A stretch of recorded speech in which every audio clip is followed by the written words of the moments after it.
Hello everyone and welcome back. This is episode 46. In the last video, I added this import so that the print function can be an actual function.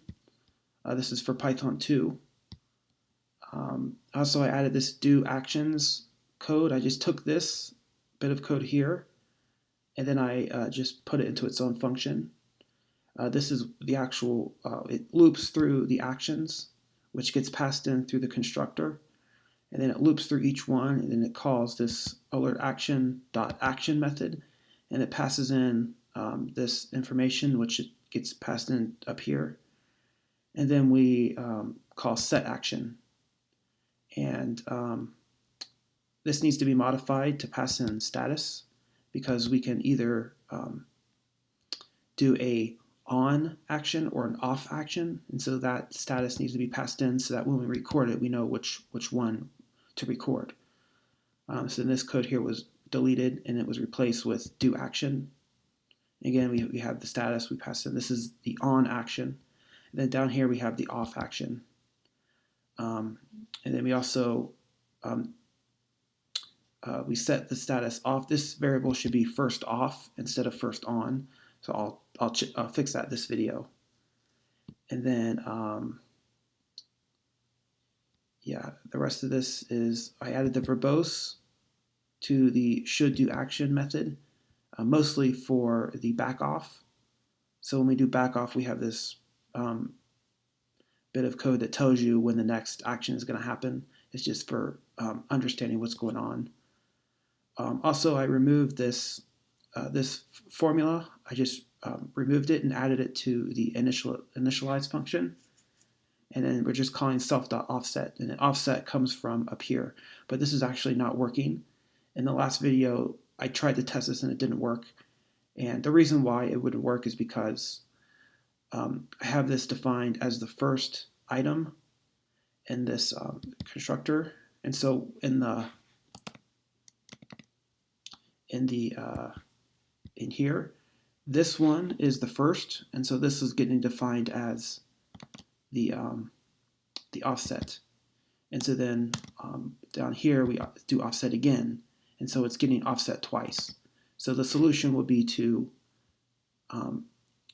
define this offset as a keyword only argument, and the only way to do that is to just capture it via keyword args.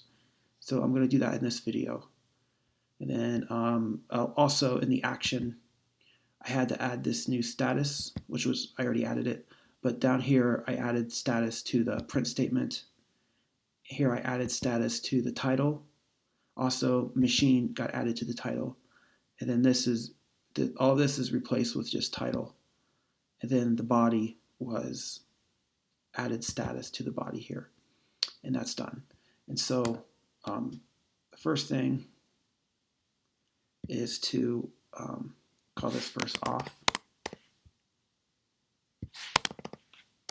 So the first time this gets set to be off, this will be the history object.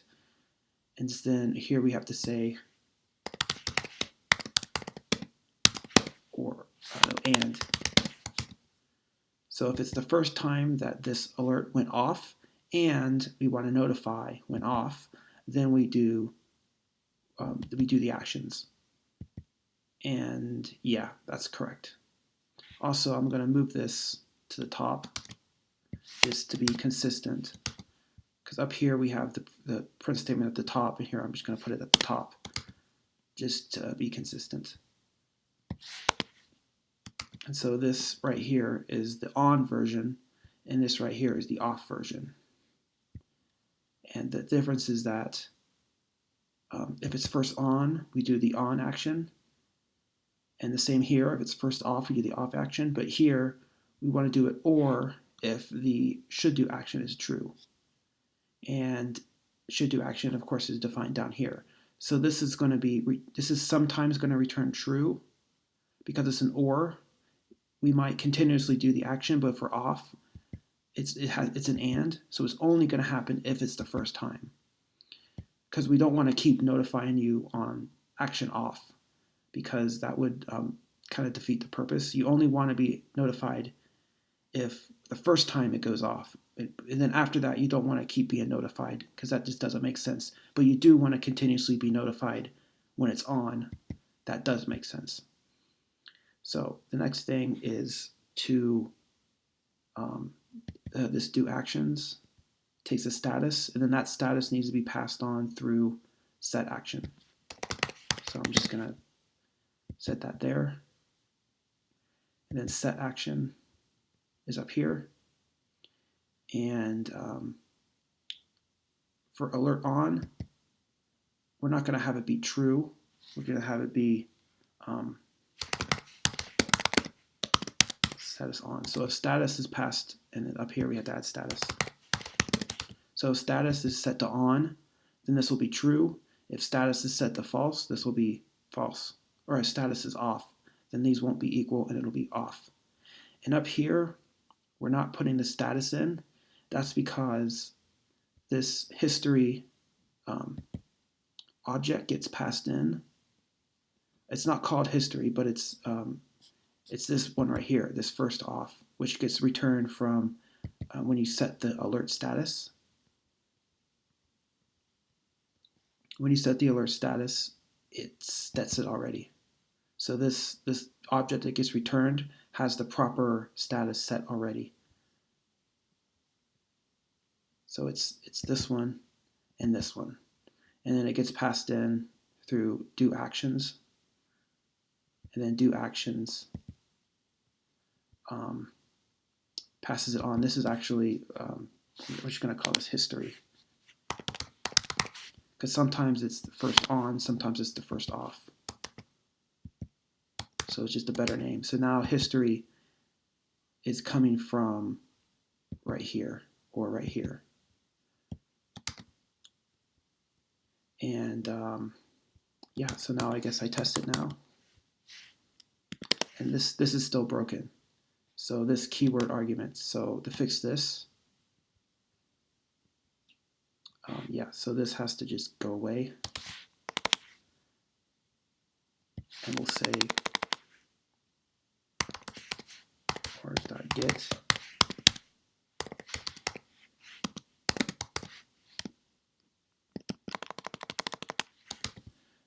So now this offset is being captured by the keyword arguments, and it'll be present here. So we're just going to say get offset. And if offset is not present in the keyword arguments, then we just use this as the default. And hopefully that will work. We have to, actually we'll do it a different way.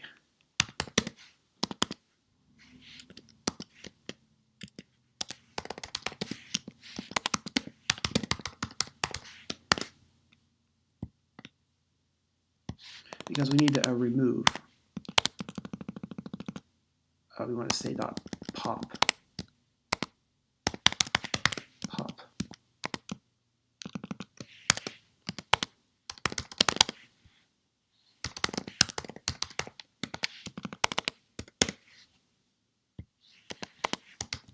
That way, keyword arguments, when we say pop, that means we pull the value and then we delete that key.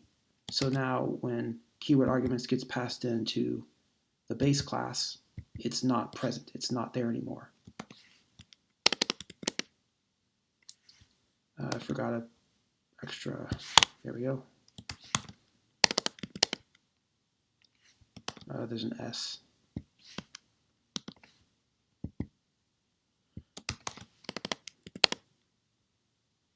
And we need verbose. There it is. That's because I didn't refresh it. Or I didn't clear out the database.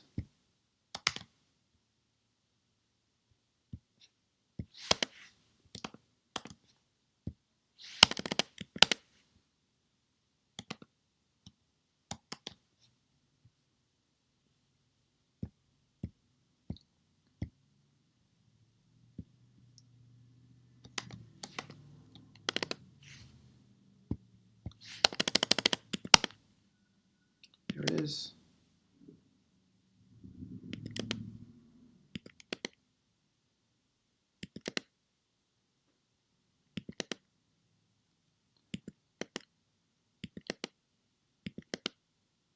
Okay, that's very weird. I'm not sure why it's doing that, but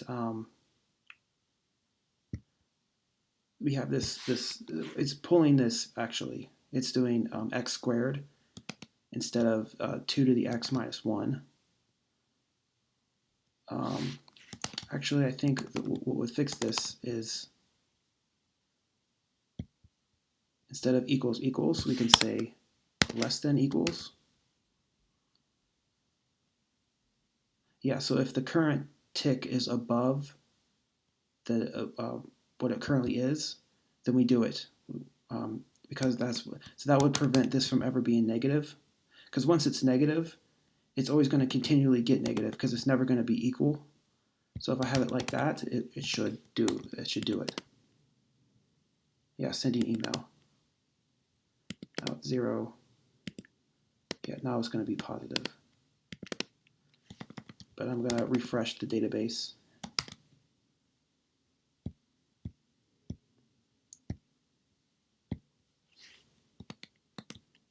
Try this again.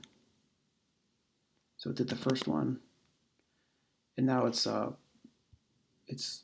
number we did, which is 1 squared. So now the offset is 2, so we do it in 2. And there's the email, and then now it's going to do. So we've done 2, so now it's going to be 4. So now it's -1. I don't know why it's -1. 0.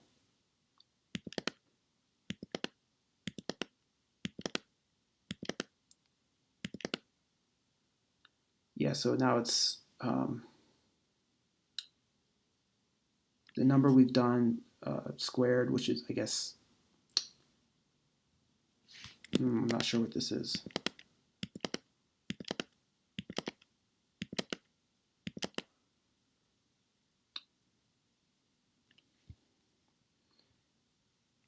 Okay, I'm not sure why it's going down. It should always go up.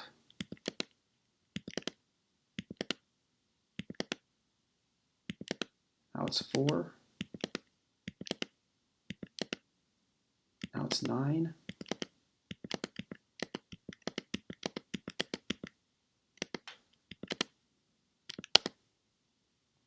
Now it's 10.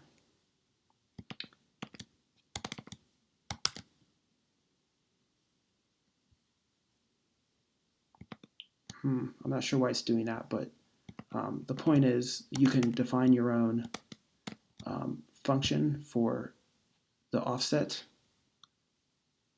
If I leave this off, it should just default to the original behavior, where it's just 2 to the x minus 1.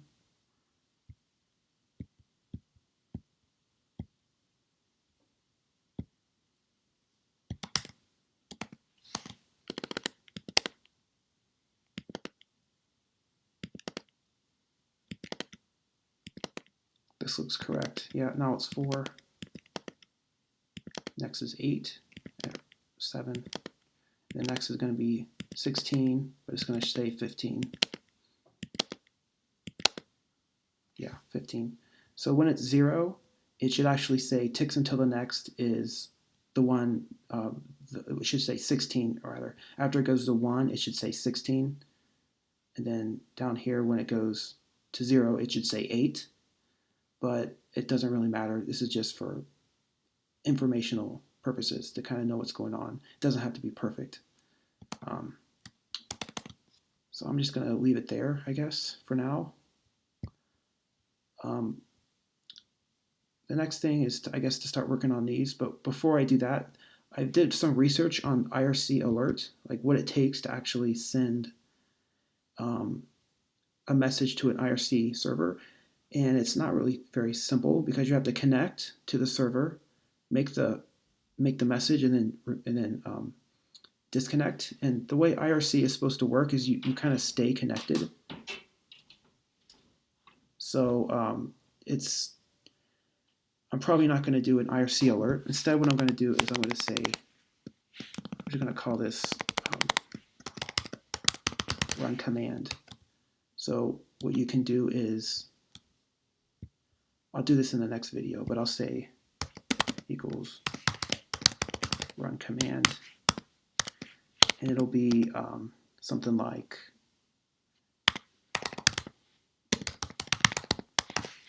that. Like it'll be an actual command, and you can do like that. So then when this happens, it'll just execute this command.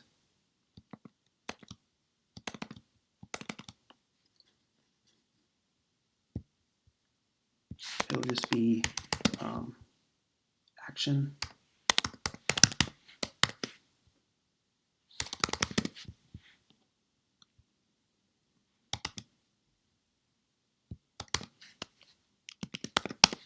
And the code would be this subprocess.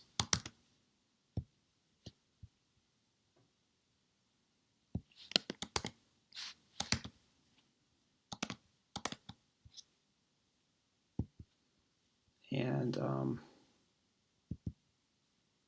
the code is down here. Here it is. Yep, it's .check output.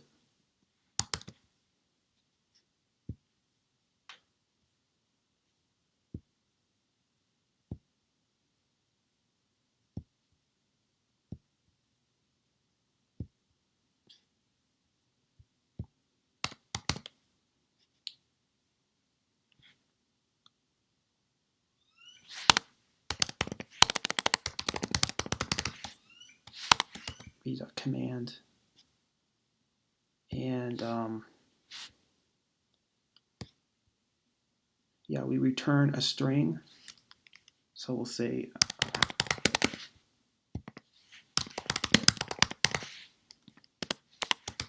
like that. And then self command needs to be set. So we'll just do it like that.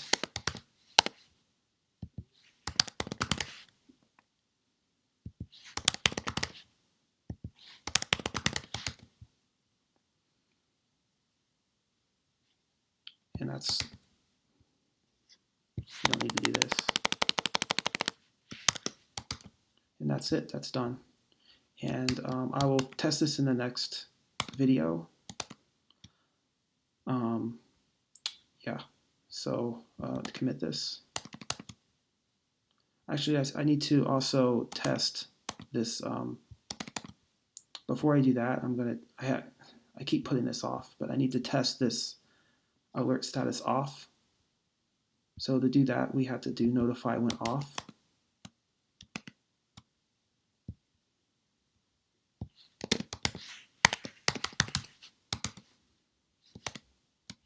So the way we do that is just,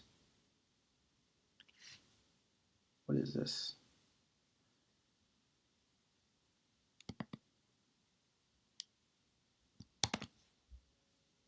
This is, it's somehow calling this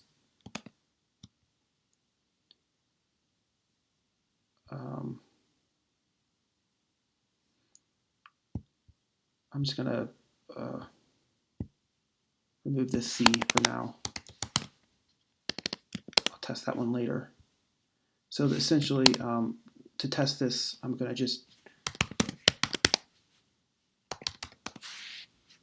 delete this file, and that'll make it off. Yeah, there it is, sending off email.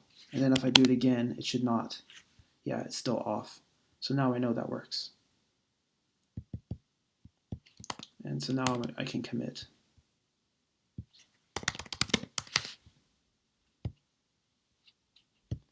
And I'll see you next video.